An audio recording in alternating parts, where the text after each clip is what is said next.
Blizzard de Marie Vintra paraît aux éditions de l'Olivier.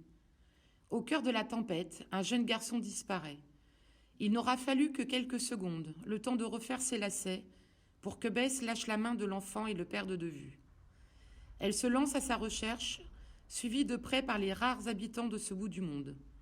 Une course effrénée contre la mort s'engage alors, où la destinée de chacun, face aux éléments, se dévoile. Et d'un seul bras, la sœur balaye sa maison, de la caribéenne Sherry Jones, paru chez Calman Levy, un roman choral puissant dont la trame se tisse autour d'un drame, celui du meurtre d'un touriste anglais dans sa belle et grande maison de vacances de la Barbade.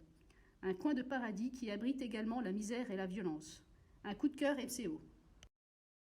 La danse de l'eau de l'américain Ta-Nehisi Coates, chez Fayard, raconte l'histoire de Hiram, un jeune métis né d'une esclave et d'un maître de plantation au temps de la guerre de sécession. Un très beau premier roman sur la liberté, la mémoire et la transmission. Passage de l'Union de Christophe Jamin, paru aux éditions Grasset. Paris, année 1980. Étudiant en droit, le narrateur se lie d'amitié avec Patrick Modiano.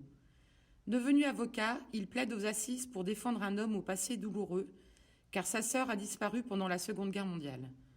Modiano assiste au procès et aide l'avocat à enquêter sur cette mystérieuse disparition et sur les traces des sombres trafics de Monsieur Joseph.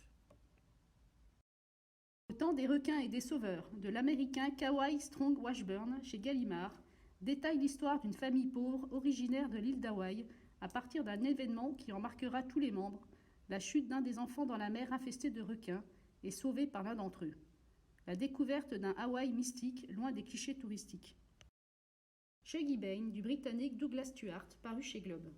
Shuggie Bain grandit dans les quartiers miséreux de Glasgow, élevé par une mère alcoolique, abandonnée à son sort par un père violent et coureur de jupons.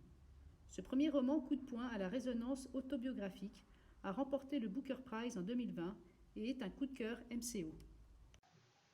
Rendez-vous sur notre portail pour retrouver cette sélection, mais aussi plein d'autres titres.